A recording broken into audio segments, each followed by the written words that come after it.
Fala, galera, tudo bem? Professor Cristiano, boa tarde. Boa Boa tarde. noite. Boa noite, Bobão. Boa noite, tarde. Boa noite, tarde. Prazer estar aqui com Então, pessoal, vocês. Prazer, Rocha. eu gostaria aí, pessoal que é mais assim ligado ao canal Magel, esse é o professor Cristiano, parceiro nosso de longa data, há mais de 20 anos, né, Cristiano, que a gente já trabalha junto, sem querer denunciar a idade sua, né? Ah, eu sou mais velho aqui, mas aqui você começou muito novinho. Então, a gente já há mais de 20 anos trabalha muito. O Cristiano é um grande professor nas principais escolas aqui de Goiânia, né, do estado. Ele é um professor bem ligado ao UFG também. É doutor pelo UFG, é bacharel de Direito. Tem um irmão, um professor de História, que é o Caião também, né? Um abraço para o Caião. E hoje ele vai nos ajudar com esse assunto tão polêmico, né, Lobão? Esse assunto que sinceramente, chocou o Brasil. E a gente vai fazer um bate-papo bem informal aqui, né, Cristiano, sobre esse assunto, sobre o processo histórico, ver a contextualização, responder as perguntas do pessoal aí que tiver em dúvida, pode mandar para a gente. E avisando também que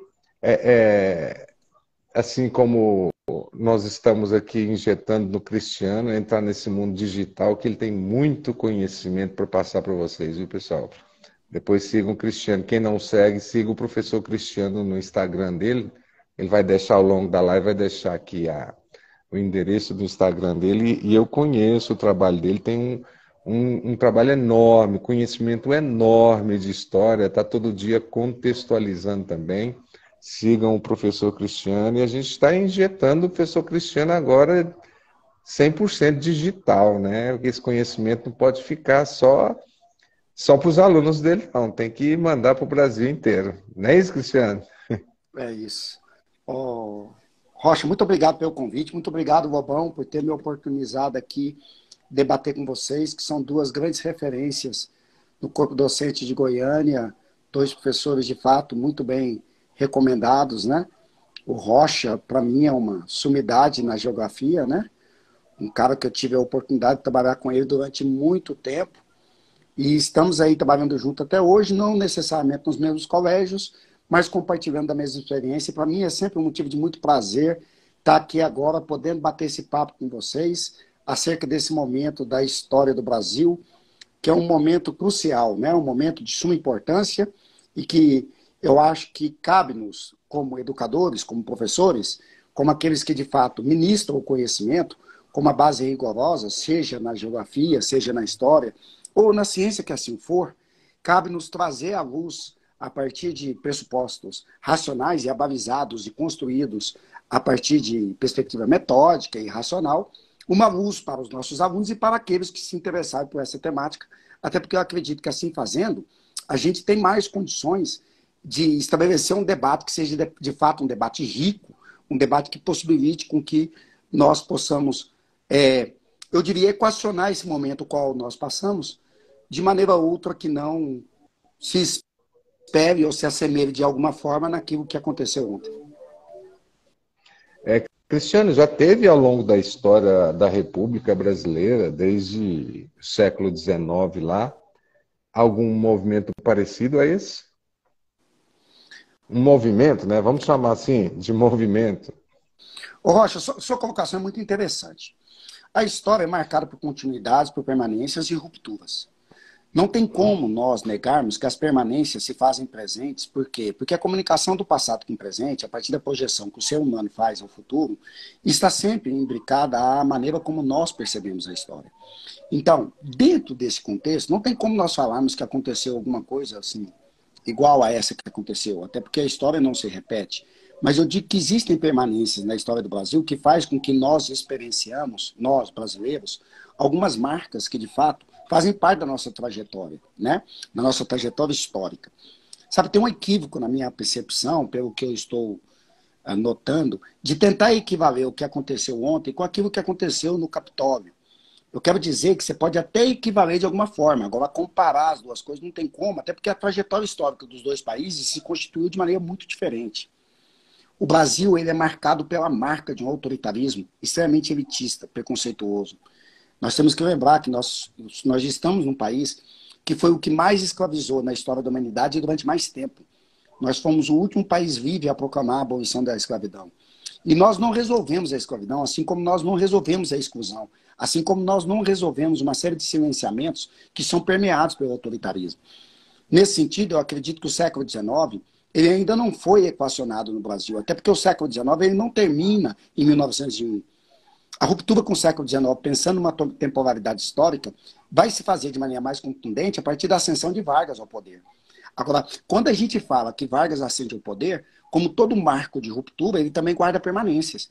E a permanência do autoritarismo, da exclusão e da ausência de um debate prolífico, um debate rico no âmbito da política, faz com que nós tenhamos rompantes de autoritarismo para atender interesses de alguns grupos e sempre, claro, usando pessoas que não necessariamente têm uma visão mais ampla de como as coisas acontecem, como a bucha de canhão e como aqueles que, de fato, vão se projetar como sujeitos de uma história que não necessariamente eles compreendem, mas que eles são levados, sobretudo pela questão de ordem moral, sobretudo pela questão de ordem evolutiva. Então, voltando à sua pergunta, nós não tivemos na história do Brasil alguma coisa parecida.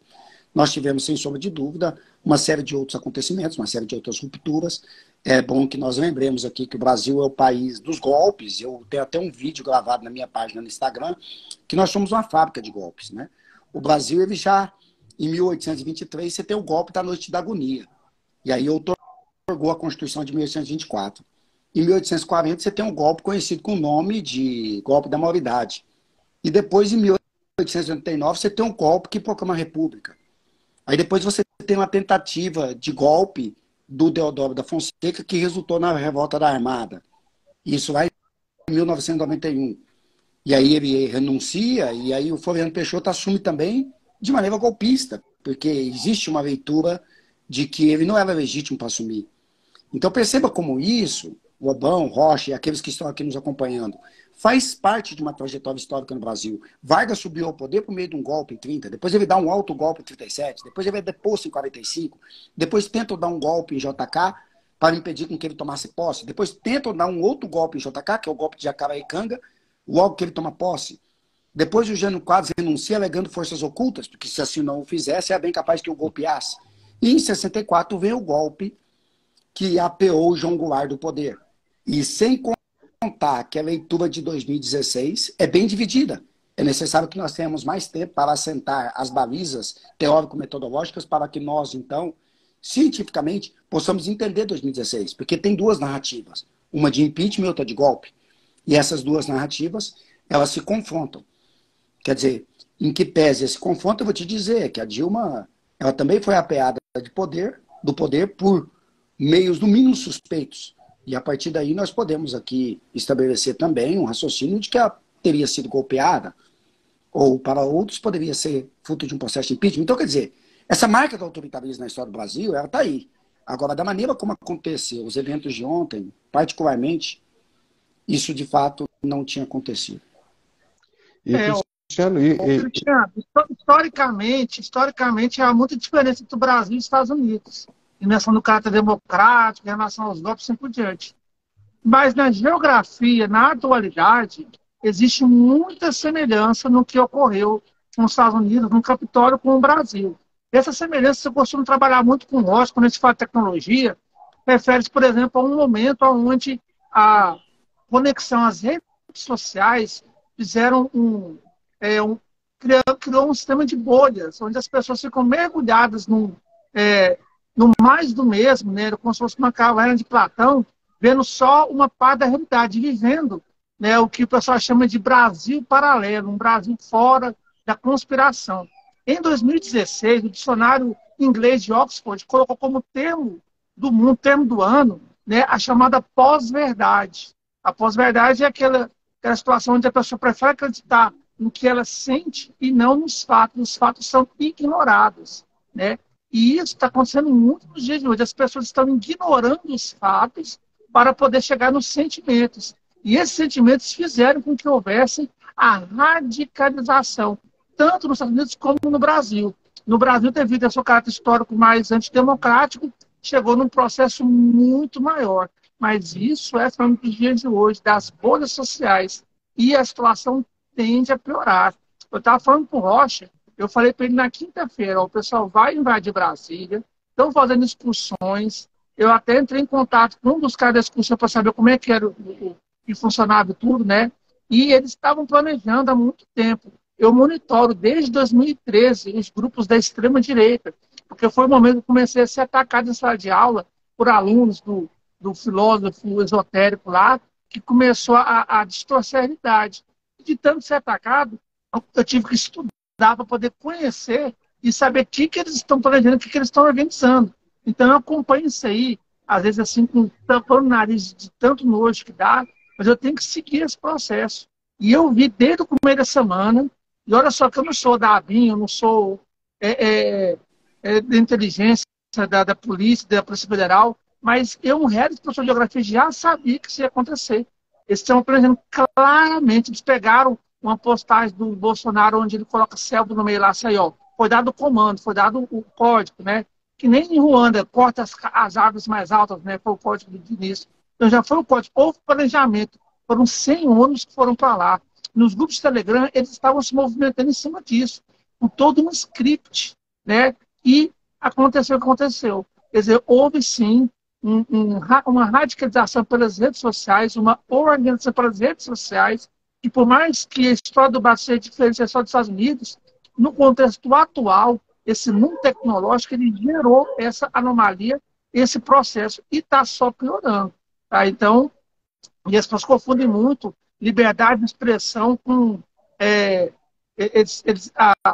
você coibir crimes, né, que a pessoa extrapola pela liberdade de expressão como se fosse censura.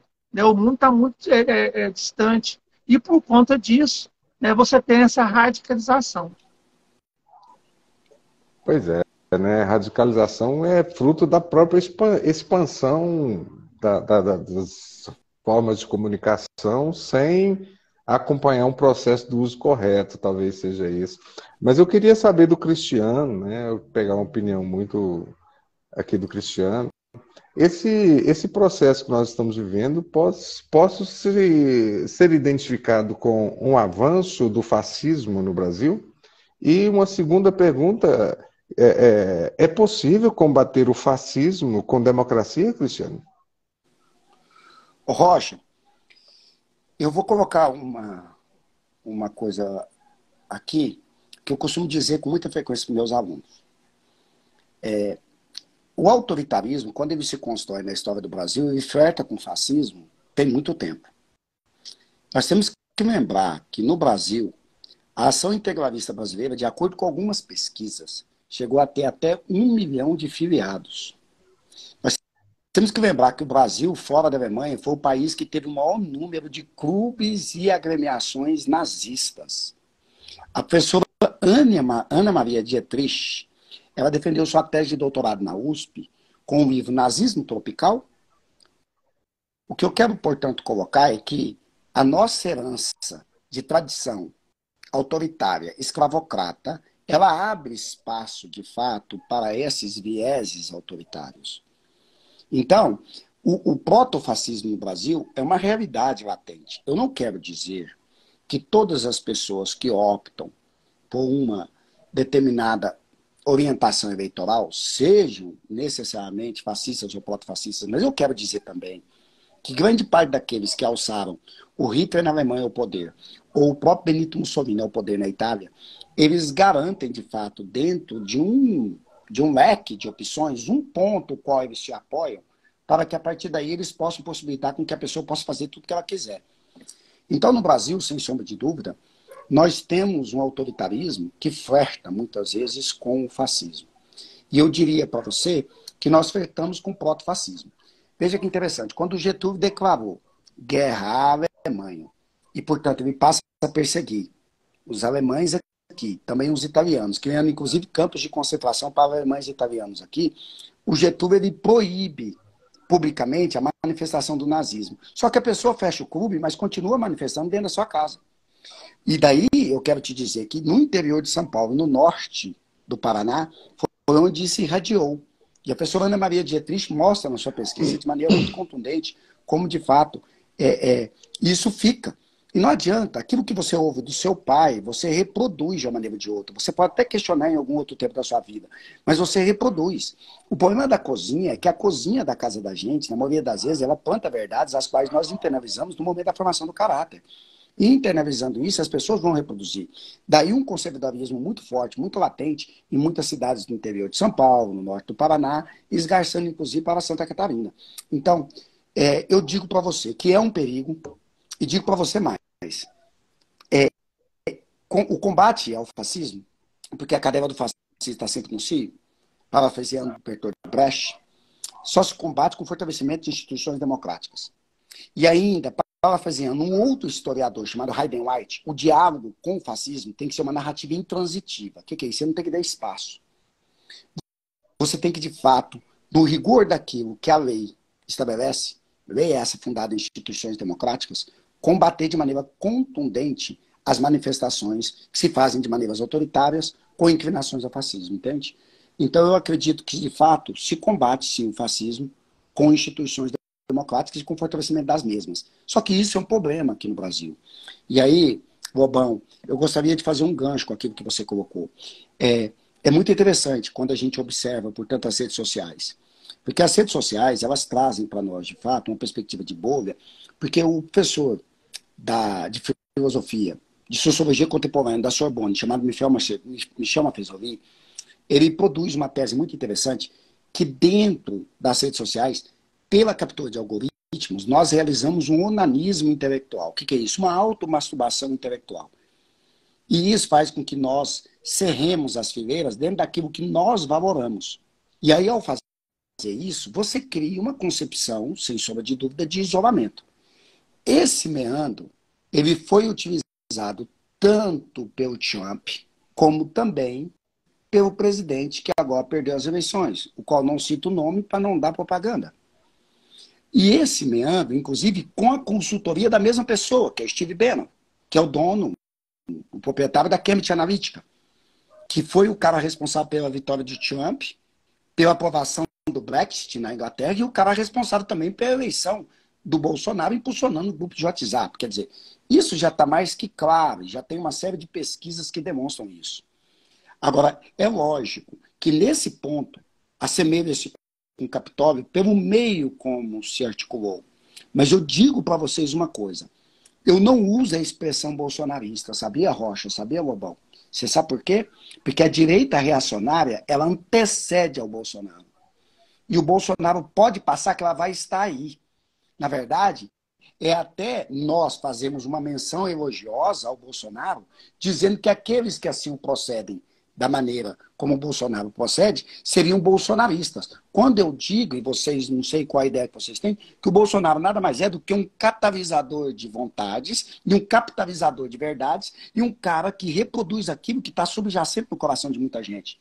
Então, nesse sentido, eu prefiro dizer direita reacionária, porque nem toda direita é necessariamente reacionária. Vocês têm também pessoas da direita que são progressistas, pessoas que são liberais, conservadoras, e não necessariamente bolsonaristas. Entende o que eu digo ou não? Ou não necessariamente compactuadas com a ideia de um reacionarismo que, de fato, quer capturar o país a partir de uma lógica que seja, sobretudo, benéfica a ele. Então, assim, eu digo para você que o meio, sem sombra de dúvida, Lobão, ele se assemelha muito. Mas se você pega em termos de trajetória histórica, o diálogo que nós temos que estabelecer com a história do Brasil é um diálogo muito diferente daquele que os norte-americanos estabelecem com a sua história. Nós temos que lembrar que nos Estados Unidos, todo presidente só não terminou o mandato porque ele morreu, ou porque o mandato, ou então ele renunciou. Mas lá não tem esse travestimento de golpe, não tem esse travestimento de impeachment. Aqui no Brasil, ao tamanho da aspas, como aqui no Brasil tem na trajetória histórica. Então, assim, é lógico que nesse momento, parece que nós estamos vivendo coisas semelhantes. E eu concordo que pelo meio, tudo bem. A internet potencializou isso. O Brasil sai da enxada para a TV e da TV para a internet. Ele não passa pelo livro. Essa é a questão. Quando você vê os argumentos, quando você anda na periferia, de maneira informal, Rocha, Lobão e todo mundo que está aqui participando. Quando você vai arrumar o seu carro, quando você vai comprar alguma coisa que você precisa para sua casa, você passa desapercebidamente e vê como as pessoas dialogam e como as pessoas elas dão sentido às coisas que acontecem. Eu digo para vocês que é de uma ingenuidade ou de uma falta de percepção da realidade que o cerca, que ao mesmo tempo me deixa muito preocupado, mas ao mesmo tempo me dá muito medo, porque significa dizer que eles são facilmente conduzíveis. E aí, sem sombra de dúvida, a internet teve um papel fundamental nisso, porque, como diz Humberto Eco, ela dá voz aos imbecis, dá voz aos idiotas.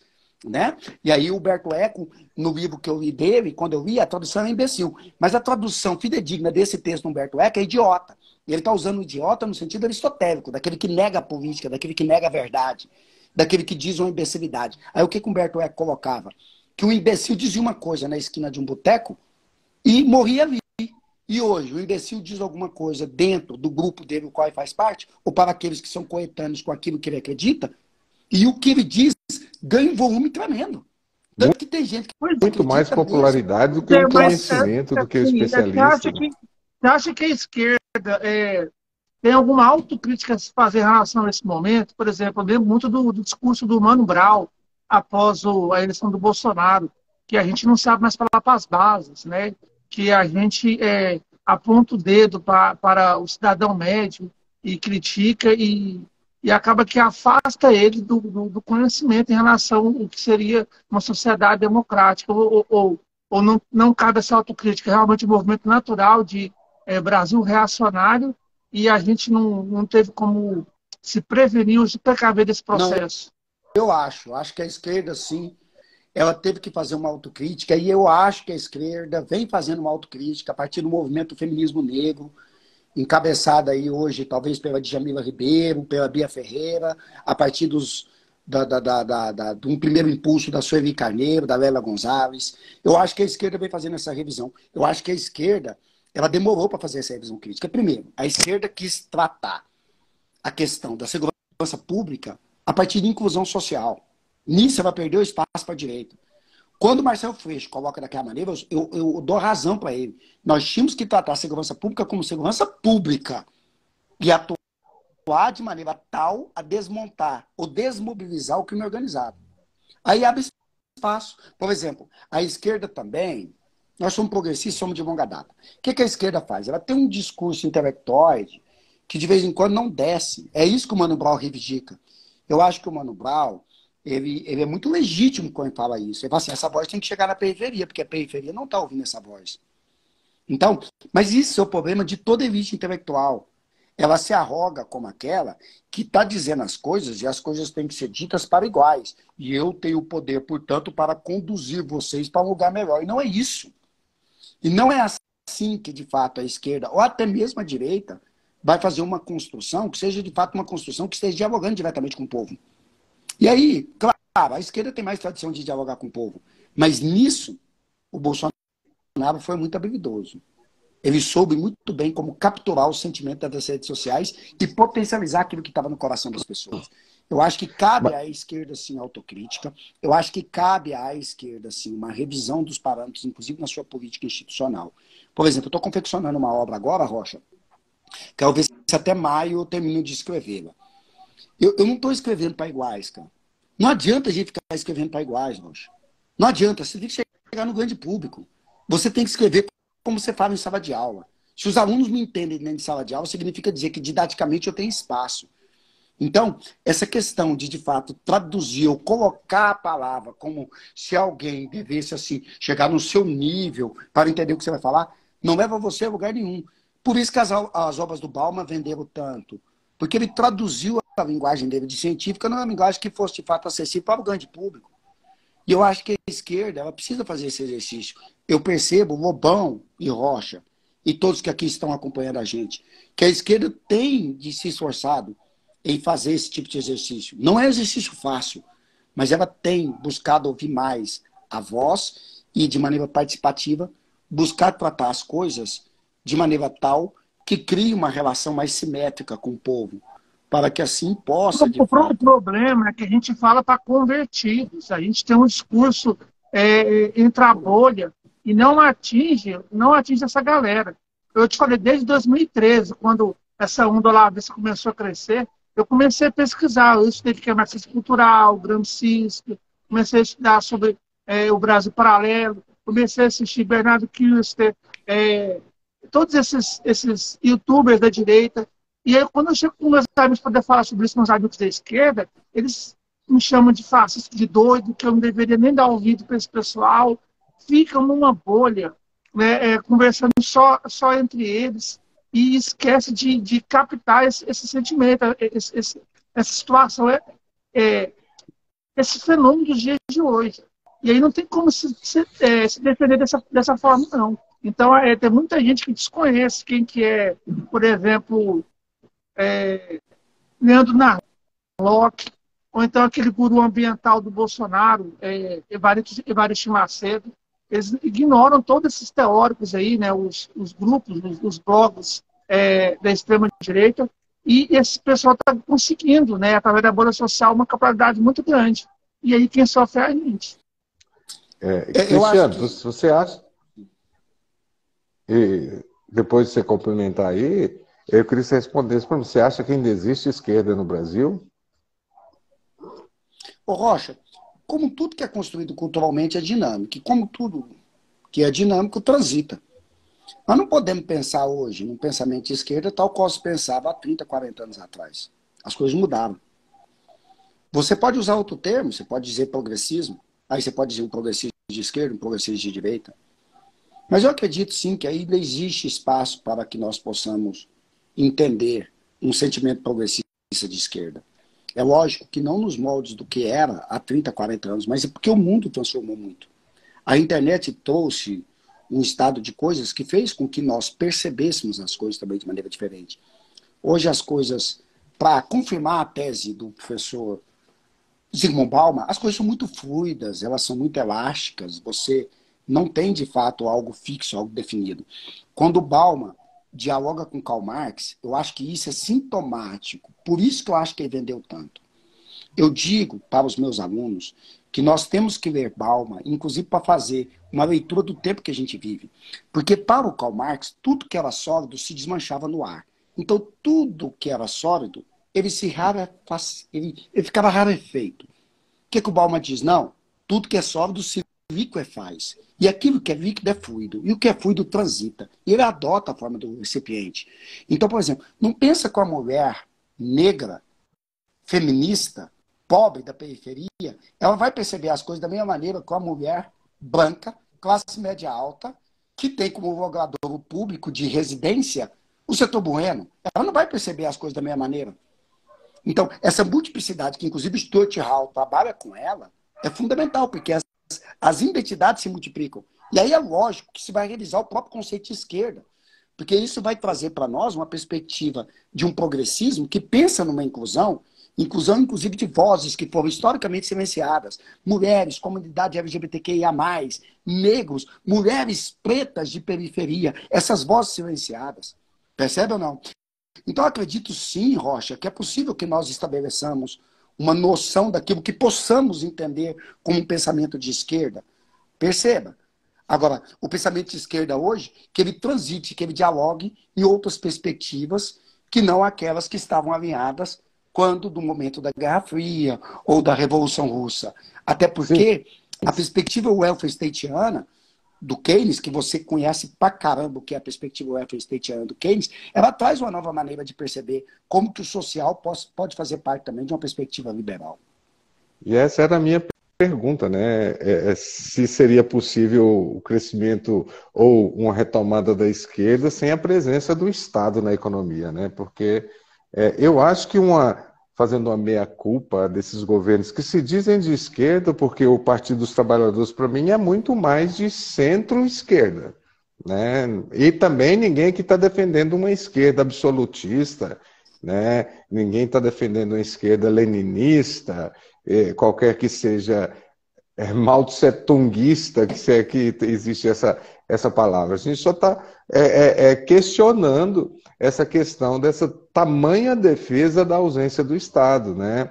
Que a gente limita o discurso, a gente sabe, como você falou, o bolsonarismo é além de Bolsonaro. Bolsonaro é só um ícone que representa, essas pessoas continuam pensando dessa maneira e Bolsonaro vai morrer e bolsonarismo vai sobreviver. o bolsonarismo, se você for analisar a eleição, a última eleição no Brasil, saiu vitorioso, né? Com Perdeu a certeza, presidência, com mas saiu certeza, totalmente vitoriosos, com né? certeza. Todos aqueles apoiados com ideias bolsonaristas saíram vencedores aí. Então, vai além disso. Com E fazendo certeza. uma meia-culpa, nós temos uma esquerda no Brasil, pelo menos é o que eu vejo, que consegue atingir o poder, sempre amarrada com essa questão do mercado, né? O presidente espirrou ou balbuciou alguma coisa, o mercado cai. É uma esquerda que não consegue se libertar disso. O próprio Partido dos Trabalhadores, que esteve com mais poder no passado, que ele quase foi absoluto no primeiro mandato no segundo mandato do Lula, né? Que ele teve mais poder no passado, não conseguiu romper nem nas universidades. Hoje nós temos médicos formados com bolsas lutando contra cotas, né? Então, eu não entendo a que ponto que nós, fazendo a meia-culpa da educação, não posso admitir uma esquerda que incentiva basicamente o consumismo. Consumismo vai ser uma marolinha. Essa crise é uma marolinha. Vamos fazer o quê? Vamos abrir crédito, incentivar consumo, consumo. Mas, E Rocha, isso não teria, por exemplo, o caráter sebastianista do Brasil, de ter uma liderança messiânica, né, tanto da direita como da esquerda? Você acha, por exemplo, que o lulismo ele atrapalha um pouco a esquerda no momento que você tem que aceitar as contradições por causa da figura dele? Não seria isso, não? eu acho que aí é só depois passando a bola para o Cristiano, né? A esquerda não conseguiu fazer um sucessor, vamos dizer assim.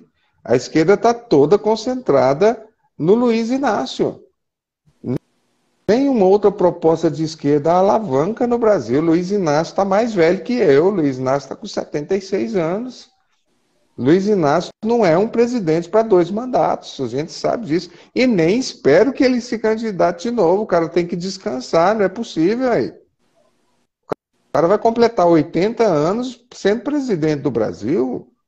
80 anos, Deus me livre, eu não quero estar trabalhando nunca mais, né? Então, você não acha que falta, assim, uma outra forma do Brasil ver a esquerda, de libertar um pouco mais, de retomar essa ideia, talvez do keynesianismo que você fala, e não embarcar de cabeça no neoliberalismo? Rocha, eu acredito particularmente que nós estamos vivendo um momento fundamental na construção do nosso processo democrático.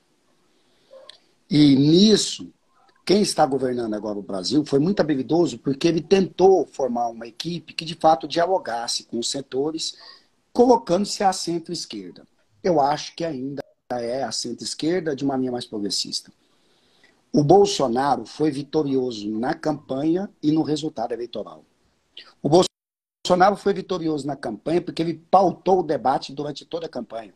O debate foi todo pautado em valores morais e ele conseguiu fazer isso. Perceba como nos próprios debates, um Lula que já não tinha mais a mesma saúde de outros momentos, e que já não tinha mais aquela evocação verbal que nós aqui conhecemos do Lula de 2002, do Lula de 2006, daquele que de fato empolgava com a fala e que tinha uma percepção de raciocínio muito rápido. Só que a idade chega para todo mundo e o físico já não corresponde o mesmo. E o Bolsonaro, inclusive, conseguiu pautar até mesmo os debates dentro da linha moral. Eu assisti quase todos os debates e eu percebo que o Bolsonaro conseguiu estabelecer o debate dentro da pauta que ele gostaria que fosse. E, para além disso, o resultado das eleições foi legítimo, foi muito apertado, com uma maioria absoluta de 51, mais ou menos, contra 49 ali, e o Bolsonaro sai fortalecido, inclusive ainda que derrotado.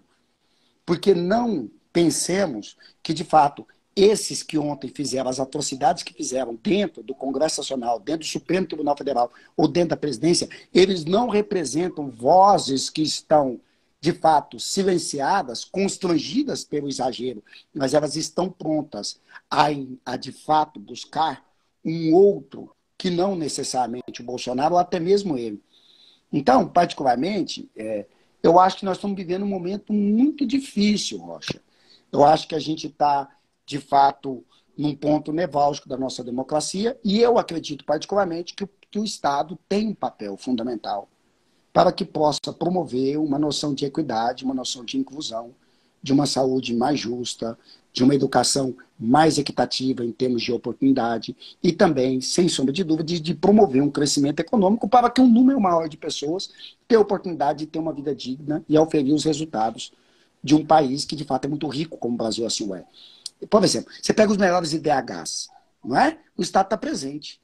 Ah, por que eles não são POPs, os melhores IDHs do mundo? Porque não é interessante para o capitalismo, da maneira como ele opera no mundo, dentro de uma perspectiva neoliberal, que já está falida desde 97, que é a crise da Malásia, mas que ainda hoje, de maneira anacrônica, você vê muitas vezes sendo aplicada aqui no Brasil. Não é interessante para esse tipo de capitalismo que você fique falando de Noruega, que você fique falando de Dinamarca, que você fique falando de Austrália. Você entende ou não? Você fica falando, por exemplo, do sistema de saúde inglês, que está passando por uma crise agora, mas ainda assim é um sistema de saúde muito robusto. Quer dizer, então, não é interessante que nós vendamos esse modelo como um modelo que tivesse que ser vendido, é um modelo que, de fato, você tem uma quantidade pequena de pessoas que usufruem a maioria do PIB do país. Aí você tem um limbo de uma classe média que muitas vezes quer se incluir pelo consumo, e os pobres, que são os humilhados dos pontos de ônibus cotidianamente.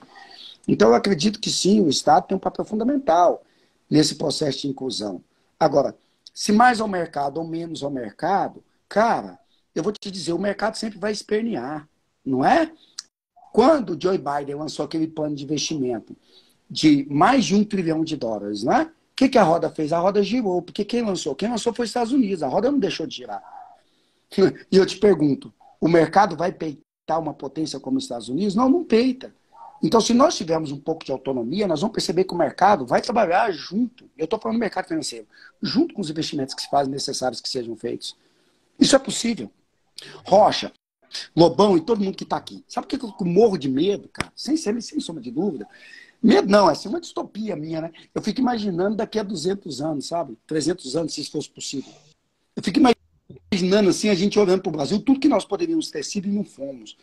Eu brinco com os meninos, eu falo que a gente padece do estigma de Brás Cubas, sabe? Memórias Póstumas de Brás Cubas, do Machado de Assis, aquele que tinha tudo para ser tudo e virou porra nenhuma. No final da vida dele, era candidato a amante e ficava descrevendo os vermes que comiam sua carne. Entendeu, cara?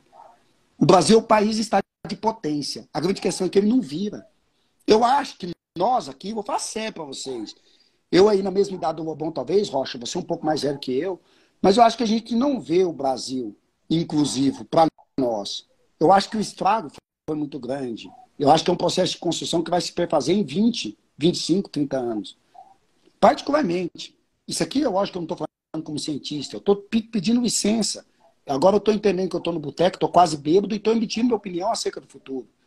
Eu acho que nós estamos vivendo um momento muito difícil. Até porque a onda que começou em 2013, num recorte de tempo de análise histórica, geográfica, sociológica, da ciência política, da sociopsicologia, porque eu acho que vai ter muita psicologia para dar conta de explicar o que nós estamos vivendo. Eu acho que o recorte de tempo não passou, Lobão. Rocha, não passou, galera. O ciclo disso que nós estamos vivendo passou não. 2026 o pau vai quebrar de novo. E 2020 e 2030, possivelmente. Nós estamos no olho do furacão. Quer dizer, ainda ontem eu estava com um amigo meu, que é o delegado federal, que inclusive está presidindo tudo aí, sabe? Está investigando as coisas aqui em Goiás. E ele olhou para mim e falou, Tiano, você algum dia imaginou que isso acontecesse? Eu falei, mas na história a gente nunca imagina que as coisas acontecem. A história não é nada projetado. Tem uns acidentes, a partir daí a gente vai se organizando. Então, assim... É meio bem complicado, né, Cristiano? E vamos aqui caminhando até já para o final do nosso papo, vamos tentar responder a pergunta da nossa live, né, Cristiano? A manifestação de ontem. Vamos começar falando de manifestação, para fazer a pergunta que eu queria que você respondesse para a gente. Na sua opinião pessoal, como você falou mesmo, né? Foi manifestação? Foi terrorismo? Se acredita na conivência do governo de Brasília, por exemplo? E quais seriam as perspectivas que esse pessoal tiveram para dar pelo menos na minha análise, um bote tão errado como esse? Ou teve... será que teve um maquiavelismo? Não, vamos aqui, vamos... Na distopia, como você falou, será que não teve um maquiavelismo do próprio Partido dos Trabalhadores do Lula e falar assim, entrem, quebrem tudo, né? Quebrem tudo, que agora eu vou ter o apoio que eu precisava internacionalmente, se aproveitando, talvez como nós falamos da ignorância ou ingenuidade das pessoas, porque os chefões não estavam lá, né, cara? Quem está lá, 99% são os manipulados, que nós falamos aqui da questão das redes sociais. Impressionante, né? Bom, o Rocha aqui me faz uma alusão ao maquiavelismo a partir de duas categorias filosóficas de Maquiavel, que é fortuna e virtude, né? A fortuna é a sorte, é o acaso, é o acontecimento imprevisto, é aquilo que você, em tese, não contribui para que aconteça, mas que uma vez acontecendo, se o príncipe for virtuoso, ele sabe usar isso em seu favor, né? O Vargas é o maior exemplo disso. Ele fica esperando a sua fortuna para que, a partir daí, virtuosamente, ele possa capitalizar as coisas em seu poder, né? Com certeza, se você afastar um pouco, você vai ver que tudo que aconteceu da maneira como aconteceu, para o Lula foi uma grande fortuna. Cabe agora saber se ele vai ter virtude para converter essa fortuna em algo que lhe possibilite, de fato, exercer o poder como príncipe. Aí eu estou usando uma categoria filosófica maquiavélica. Agora, eu vou dizer mais para vocês. Uma coisa que, inclusive, nos distingue do que aconteceu nos Estados Unidos. Lobão, Rocha, se vocês discordarem, fica à vontade, nós estamos batendo papo. Mas na nossa trajetória histórica, diferente do que aconteceu lá nos Estados Unidos, o antigo mandatário maior do país, o qual não cito o nome para não dar vitrine, ele foi construindo esse artifício ao longo do seu mandato inteiro. E ele foi contando com a leniência e com a permissão das autoridades, criando, inclusive, dentro das esferas de poder público, sobretudo dentro do poder de polícia e setores das Forças Armadas, pessoas que são, de fato, aderentes à sua ideologia e que, portanto, deram espaço para que esse tipo de ideia crescesse. A partir de uma leitura equivocada do artigo 142 da Constituição, que fala sobre o papel das Forças Armadas, e que eles deram a leitura de que, a partir dali, as Forças Armadas teriam um papel moderador, o que é, no mínimo, ridículo. Porque se você faz uma leitura mínima, uma leitura sistêmica da Constituição, lá está muito claro que o mandatário maior do país e, portanto, o chefe das Forças Armadas é o presidente da República. E que as Forças Armadas, portanto, ela guarda os três poderes e a legitimidade dos mesmos, mas a partir da tutela da Constituição, sob a ordem maior do presidente da República. Então, essa ideia de que a intervenção militar é algo legítimo, a partir do artigo 142, que o Supremo teve que dar respostas e que também o Congresso teve que dar resposta para dizer, isso criou, de fato, um sentimento de bolha, Lobão, para ratificar o que você tinha colocado, e que vai fazer, portanto, com que as pessoas, de fato, acreditassem nisso. Houve leniência, sim, do poder público em Brasília. Agora, houve também, na minha opinião, uma leitura muito equivocada do ministro da Defesa do governo atual, que reconheceu de maneira verbal que as manifestações na porta dos quartéis eram manifestações democráticas. O Rocha, o Lobão, o artigo 5º da Constituição assevera na gente o direito de livre associação e de liberdade de opinião. Agora, cara, isso não significa dizer que você possa livremente associar e opinar contra as balizas das instituições democráticas, entende? Então, ali não tinha nada de democrático. Agora, de maneira talvez maquiavélica, Rocha, a ideia de tentar esvaziar essas manifestações na porta dos quartéis a partir da mudança do comando geral das Forças Armadas, talvez isso tenha sido uma estratégia mesmo. Agora, que resultou em algo que, para a história do Brasil, impactou de maneira muito negativa, né? Até porque as pessoas que invadiram, cara, eu acho que para eles, comida é pasto e bebida é água, porque eles não têm fome de nada, eles não têm sede de nada. Destruir o patrimônio público, as obras de arte, acabando de fato, ou manchando a memória que foi construída historicamente, da maneira como fizeram, sabe? Arrebentando com a obra do Di Cavalcanti, sabe? Pagando bunda lelê dentro de uma instituição pública, né, cara? Assim, pegando um presente que foi dado pela França ao Dom João, né? Assim, isso tudo é muito impactante, né? É mais ou menos assim, como que as crianças, de maneira ingênua, sendo filhos de pais que de maneira jocosa brincam com esse tipo de coisa, como é que elas vão crescer? Esse é meu pensamento. Lamentável. É porque tem cara que vai estar no final de semana ouvindo uma música alta, não vou dizer o gênero, para não ser preconceituoso, comendo um churrasco, tomando a sua cerveja e rindo disso tudo. E meninos ou meninas pequenas vão estar vendo isso. Como é que elas internalizam? Meus É filhos são complicado. atletas, vocês sabem disso.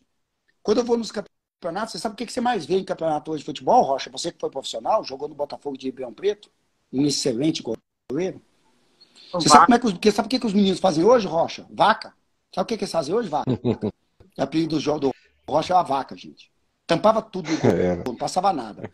Rocha, sabe o que os meninos fazem hoje? Tudo pinta o cabelo, meu irmão. Aí talvez, sabe qual que é o sonho dos meninos? Observando os jogadores, só para te dar o que é referência. É talvez comer um bife folheado a ouro, cara.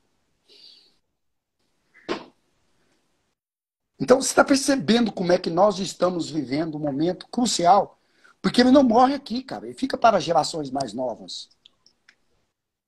Entende? As pessoas confundem muito a audiência com a autoridade. Acho que porque a pessoa tem uma grande audiência, ela tem autoridade na fala. E isso é um grande mal das redes sociais.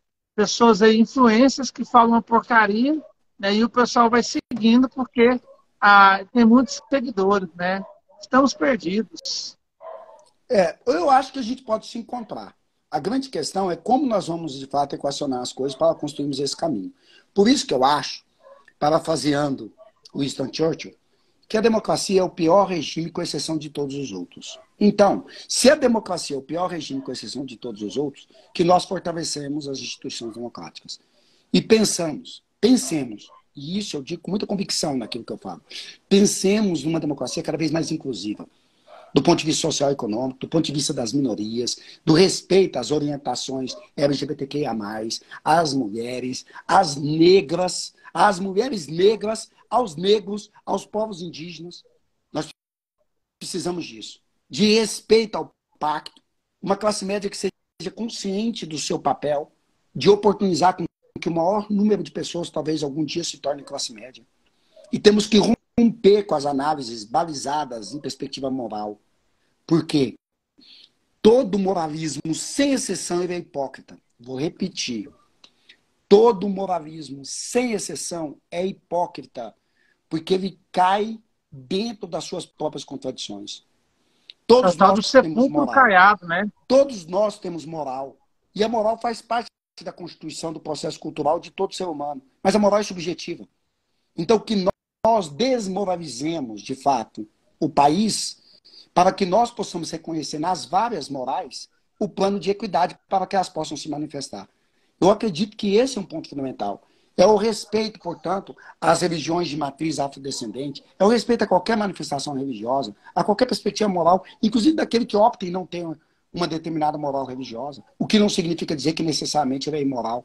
Então, o Brasil está, de fato, num ponto nevrálgico. Eu acredito que nós estamos numa encruzilhada, e nessa encruzilhada vai se fazer fundamental que nós, então, estabeleçamos o diálogo e fortaleçamos as instituições democráticas para que assim nós possamos alinhar um país que seja mais equânime, mais justo e que possibilite às pessoas uma oportunidade que muitas vezes não lhes é dada dentro da trajetória histórica construída no Brasil. Rochinha, Você já fazer pensou um em ser encerramento. político? É meu voto. Pessoal, eu gostaria de agradecer demais, professor Cristiano. Cristiano, professor Não, Cristiano Vinícius, não é isso? prof. Cristiano Vinícius, tá? Arroba prof. Cristiano Vinícius. Quem não segue o Cristiano, por favor, vocês viram aí. Nós tivemos uma live, na verdadeira aula espetacular, assim, live boa é essa que não baixa, né? Porque live é muito... Pessoas passam e as pessoas, eu acho que a maioria eu vi aqui comentando, a maioria permaneceu na live. Nós vamos deixar essa live aí gravada no canal. Como eu disse, o Lobão depois vai pegar Eu